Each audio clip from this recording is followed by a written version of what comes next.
He understood that the essence of the law was not about religious rituals, but about genuine relationship with God and others. So he had tested Jesus and found him to be wise. He had tested Jesus and found him to be knowledgeable. He had tested Jesus and found him to be understanding. And he had tested Jesus and found him to be a true teacher of the law. And Jesus said to the teacher of the law, "You are not far from the kingdom of God." This was a word of affirmation for the teacher of the law. A word of encouragement, a word of hope. It was a word that showed that the teacher of the law was on the right track, that he was close to understanding the true nature of the kingdom of God, and that he was close to entering into a genuine relationship with God. So, let's see. Now let's move on to the moment of truth in this passage. So as we dive deeper, we find ourselves standing before the towering truth of the Torah, the bedrock of Jewish faith and life.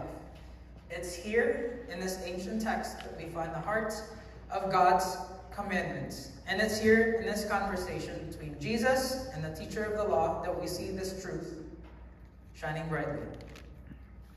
So before we dive into that, let me tell you a quick story about myself. So for those of you who don't know, I joined the Army in 2014.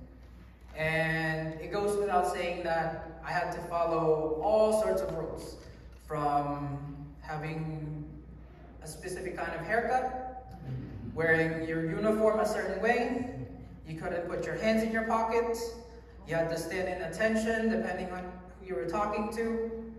And friends, if I were to nitpick each soldier, I could always find something wrong with them. In other words, it's hard to be a perfect soldier following all the different rules that the Army had. And there's even a saying in the Army, like, after we use our weapons, you know how we have to clean them because of the carbon buildup after you fire it? We have a saying that you can never truly clean your weapon. You can only make it less dirty. So we come to, next slide please, the Shema. So Jesus was referencing, Shema. Yes. So this commandment, known as the Shema, is a cornerstone of Jewish faith. It's a declaration of monotheism, a proclamation of God's oneness. But it's more than just a statement of belief. It's a call to action, a call to love with every fiber of our being. It's a call that encompasses every aspect of our lives, from our emotions and intellect to our physical strength and energy. It's a call that demands total devotion, complete commitment, unwavering loyalty. So this reminds me of the verse that we read at the beginning of worship today, 1 Corinthians 10:31. So whether you eat or drink or whatever you do it all for the glory of God. So if we look at this, it's interesting when you go to Bible Gateway, you can look at the Hebrew and Greek. And the first word here is Shema. And if we go to the next slide, Jesus is basically making a parallel reference to this Shema, right? So Jesus references the Jewish commandment, and he adds a second commandment, saying, love your neighbor as yourself. This commandment, like the first, is a call to action. It's a call to love. It's a call to love others, to treat them with kindness and respect, to value their well-being as much as our own. It's a call that extends beyond our family and friends, beyond our community and culture, to every person we encounter.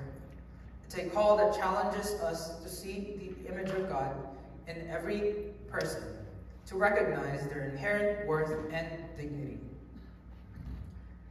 So, one word that stood up to me, or not one word, but two words, intrinsic value.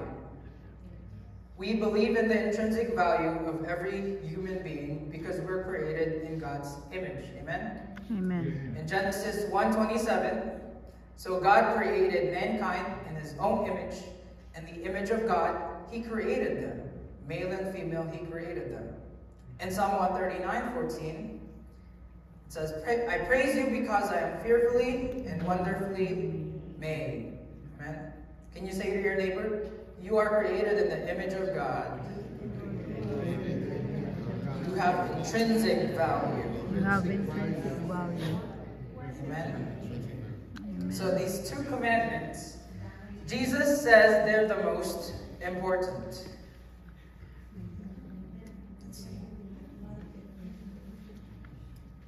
They are the foundation upon which all the other commandments are built. So all those rules that they had, these were the two foundations of all those Jewish commandments that everyone was struggling to follow. They are the essence of the law, the heart of God's commandments. And it's this essence, this heart, that the teacher of the law recognizes and affirms. So now, the teacher of the law has an understanding that goes beyond the rituals and regulations to the core principles of love and relationship. It's an understanding that Jesus affirms, saying, you are not far from the kingdom of God. This affirmation to the scribe is a powerful statement, a statement that indicates the teacher of the law is on the right path, that he is close to understanding the true nature of God's kingdom. And I just love the way Jesus responded here, right? The scribe initially was trying to test him. He was trying to entrap Jesus. He was not there to genuinely try to learn, right? He was trying to trap Jesus. But instead of Jesus putting down this man, instead of Jesus trying to argue, that was a true teaching moment, and he affirmed the scribe, and he ended up revealing the heart of God. Amen? So it's about us too. We, like the teacher of the law, are on a journey towards the kingdom of God. We, like the teacher of the law, have questions and doubts. And Jesus, like he did with the teacher of the law, is ready to answer our questions and guide us on our journey. So as we reflect on this conversation, let's remember that the essence of the law is love. Love for God, love for others. Amen. This is the heart of God's commandments, the foundation upon which all other commandments are built. This is the truth of the Torah, the truth that Jesus reveals and affirms. So let's take a look at that word, love. So the original Greek is agape. This word is used throughout the New Testament to describe a selfless, sacrificial love, a love that seeks the best for others, a love that is unconditional and unending. So if we look at John 3:16, 1 Corinthians 13, if you look under the word love, you'll see agape. For God so loved, agape, the world, that he gave his own one and only Son, that whoever believes in him shall not perish, but have eternal life. 1 Corinthians 13, the famous love chapter, where Paul describes love, agape, as patient, kind, not envious or boastful, not proud, not dishonoring to others, not self-seeking, not easily angered, keeping no record of wrongs, not delighting in evil, but rejoicing with the truth, always protecting, always trusting, always hoping, and always persevering. So this agape love is the love that Jesus commands us to have for God and for others. It's a love that goes beyond feelings and emotions, beyond likes and dislikes. It's a love that is active and intentional, a love that is demonstrated in our actions and our attitudes, in our words and deeds. And it's this love, this agape love, that is the essence of the law. It's this love that Jesus commands us to have for God and for others. It's this love that the teacher of the law recognizes and affirms. It's this love that Jesus says is more important than all burnt offerings and sacrifices. So let's go to the teaching moment of this passage. So in the heart of this passage, we find the teaching of true love. It's a love that goes beyond mere words and enters into the realm of action. It's a love that doesn't just feel, but does. It's a love that doesn't just speak, but acts. It's a love that doesn't just promise, but delivers. It's a love that doesn't just dream, but accomplishes. This is the love that Jesus is talking about when he says, love your neighbor as yourself. This is not just a nice suggestion, not just a good idea.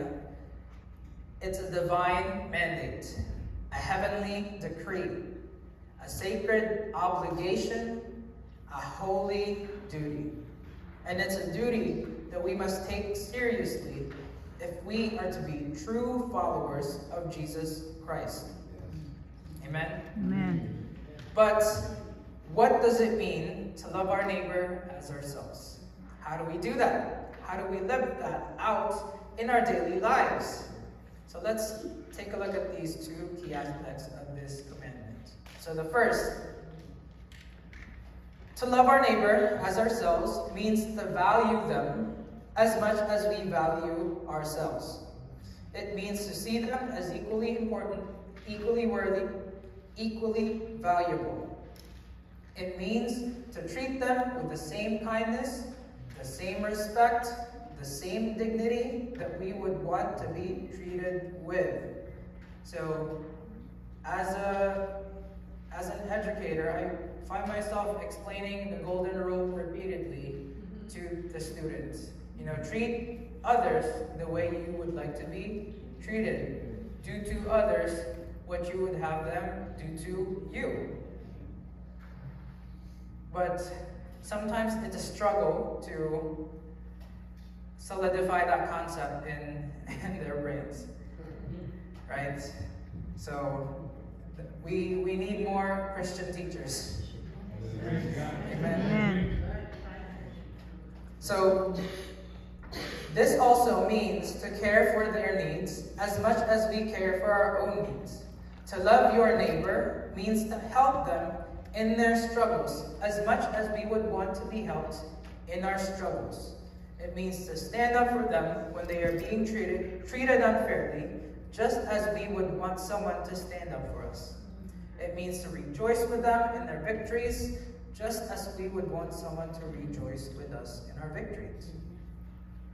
So one note that I wrote here is, love for neighbors is the desire for fairness and justice for others. So whenever you see injustice happening, if you have the love that comes from Christ, you will not let that injustice go by. You will not be a bystander. You will actually try to intervene, right? When I was in the Philippines, so a little story about how I kind of disrupted the status quo there. So when I was in that province, they don't have Amazon door-to-door delivery. The houses there don't have numbers. So whenever you order something online, they all go to one central place, and you have to go there to pick up whatever you ordered, say your name, and then they give it to you. But this particular place that I was in, They had no system whatsoever. No line, no number system. You just kind of showed up, and if you happen to know the staff working there, then they know you. You get your package first.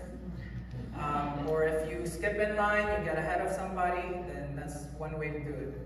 And that bothered me, because coming from a place of order, especially with my background in the military, everything is in order, everything is the way it's supposed to be, I saw disorder. And so I knew I had to say something. But when I looked around, others were being treated unfairly as well. And there was this one particular woman. She was quiet, and in order to get your item, you had to be kind of loud. So I said to the staff, "She's been waiting here longer than me. Please help her." And I said that in our native dialect. So I've been told that I sound kind of rude when I speak in our native dialect. So I'm sure that kind of threw off the staff, and they acknowledged that she's been waiting for a while. So then they ended up helping her. And then I just remember that story here because I've been told, "Oh, don't do that. You're gonna disrupt the way we do things. You're gonna make some enemies." But personally, I couldn't just let it go by. Like I felt like I had to say something. Like it's such a simple thing, right?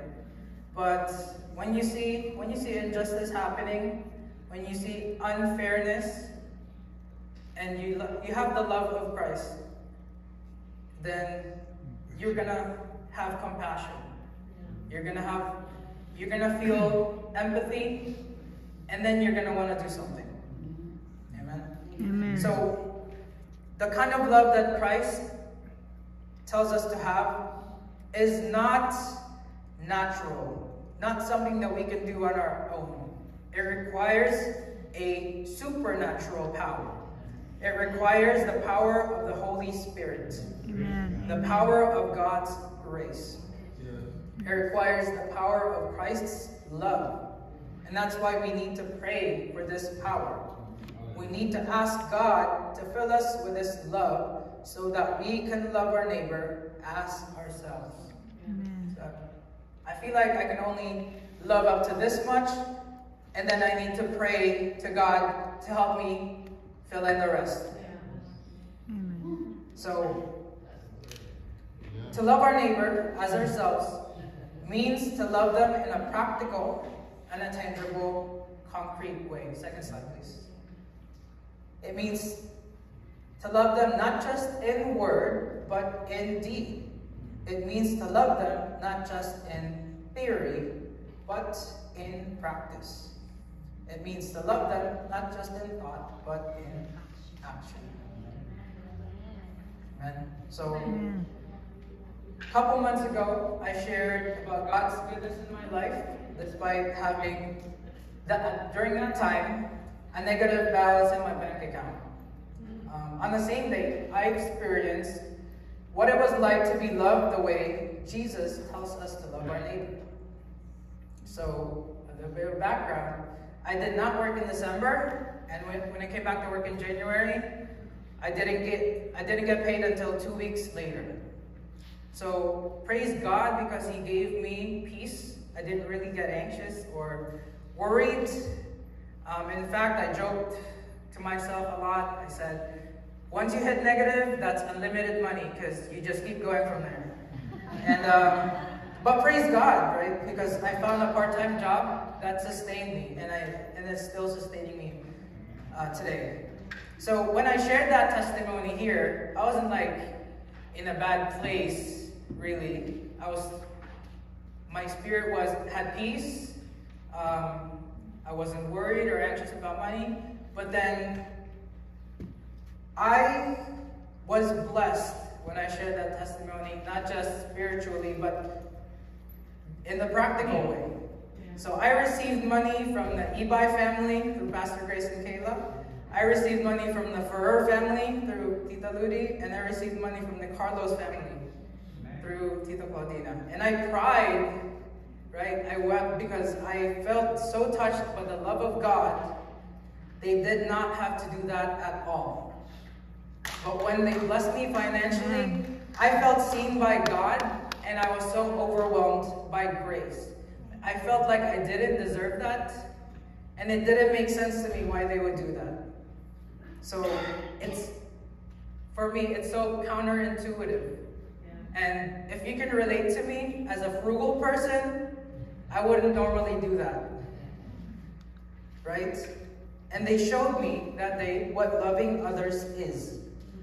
So to the families who gave and supported me with gifts and prayers, I pray to God that He blesses you so much that it overflows. So thank you so much. Amen. I just had to share that testimony. So, next slide, please. I have a quote here from C.S. Lewis. He said, "Love is not an affectionate feeling, but a steady wish for the loved person's ultimate good as far as it can be obtained. This means that love is not just about feeling good, but about doing good. It's not just about being nice, but about being kind. It's not just about saying the right things, but about doing the right things. Not just about making promises, but about keeping promises. It's not just about dreaming dreams, but about fulfilling dreams." Amen. Amen. Hallelujah. So, to conclude, next slide, please. So, as we close our time together, let's remember the profound truth that Jesus shared with the teacher of the law. The most important commandments are to love God, say it with me, with all your heart, soul, mind, and strength, and to love our neighbor as ourselves. These aren't just words to be read or recited. They're a call to action, a blueprint for our lives. God doesn't call us to a life of religious rituals or empty sacrifices. He calls us to a life of love. Love for Him and love for others. That's the heart of His commandments, and that is the heart of our faith. Amen. Amen. And I made a note here, something that God gave me maybe 2 days ago. And I wrote, "Love is not a zero-sum game where the only way for me to win is for others to lose. It is not 50-50 where I do 50% effort and you do your 50. And the upside-down nature of the kingdom of God. Love is about absorbing the cost for others." So let me share something kind of personal. So when I was in high school, I was laughed at by others for the type of shoes that I wore. And I still remember it to this day because it was, can you say, significant emotional event. Significant. But I thought to myself that yes, I got laughed at for wearing these shoes, but God, He got so good because all I could think about that time was how hard my mother worked to get me these shoes. So I thought, yeah, I'm going to wear it proudly. And then fast forward to a couple of years ago, it's still about shoes. So I'm not really a shoe person. Like, I see something nice and it's functional, I'll wear it. But in an attempt to heal my inner child I still remember that incident from way back, I got myself some pretty nice shoes. I mean, they're kind of nice. And then, unfortunately, when I attended a certain gathering, you know how we Filipinos leave our shoes outside the door or outside the patio doorway place? Well, somebody took advantage of that fact. And somebody took my shoes. So I left the party without shoes. So yes. And yeah, I just left now because I think God was teaching me a lesson there. And to love others, you're not just wishing for their well-being, you're not just providing them with blessings, right? You also have to absorb the cost for them. What does that mean in this case? I had to forgive, right? Amen. So, Amen. I forgave my bullies, and I forgave the person who stole my shoes. And I could easily go to a verse like Romans 12:19 and it says there, "Do not take revenge, my dear friends, but leave room for God's wrath, for it is written, it is mine to avenge, I will repay, says the Lord." But the point of forgiveness, or the point of this particular verse, is not to wish them ill. It's not to wish them harm, right? It's not to pray to God that He will do something bad to them. It is what I believe. It means God is the perfect judge, right? It is not up to me to judge. I will let God do that. Amen. God is fair. I believe in that truth. God is fair. And God will make it up to me. So whatever Amen. cost that I absorb, I truly believe that God sees that and He will make it up to me.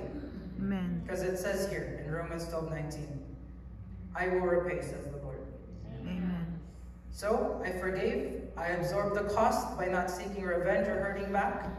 Just like how Jesus modeled it for us.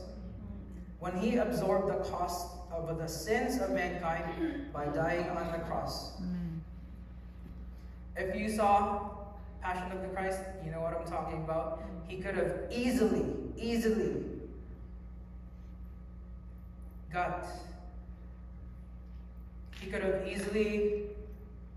gotten out of that situation. Jesus, when He was being beaten, and He was being hurt, and He did not deserve it. Amen. But for God so loved agape, the world, The world. He did that for us. He was beaten and He died.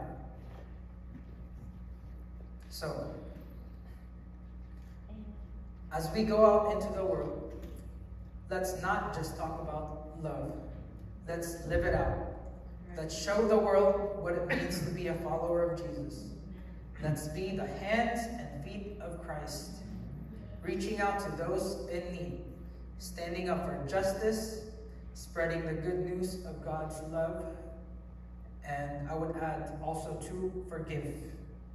Amen. Amen. There's many people who will hurt you, and they all require forgiveness. So we have to be the ones who show them what the forgiveness that comes from God looks like. But first we have to do it, right? Amen. And we don't do this in our own strength. Again, this kind of love is so unnatural, so counterintuitive. It does not make sense. That's why it requires a supernatural power. Yes. We do it in the power of the Holy Spirit, who lives in us and works through us. And God is with us every step of the way, guiding us, strengthening us, and filling us with His love. Amen. Let us pray. Dear Lord, as we close our time together, we thank You for Your word and the wisdom it imparts. We thank You for Your love, which is greater than we can ever comprehend. Yes, Lord. Help us to live out Your commandments, to love You with all our hearts, soul, mind, and strength, and to love our neighbors as ourselves. Empower us by Your Holy Spirit to be Your hands and feet in the world. We ask this in the name of Jesus, our Lord and Savior. Amen. Amen. Amen.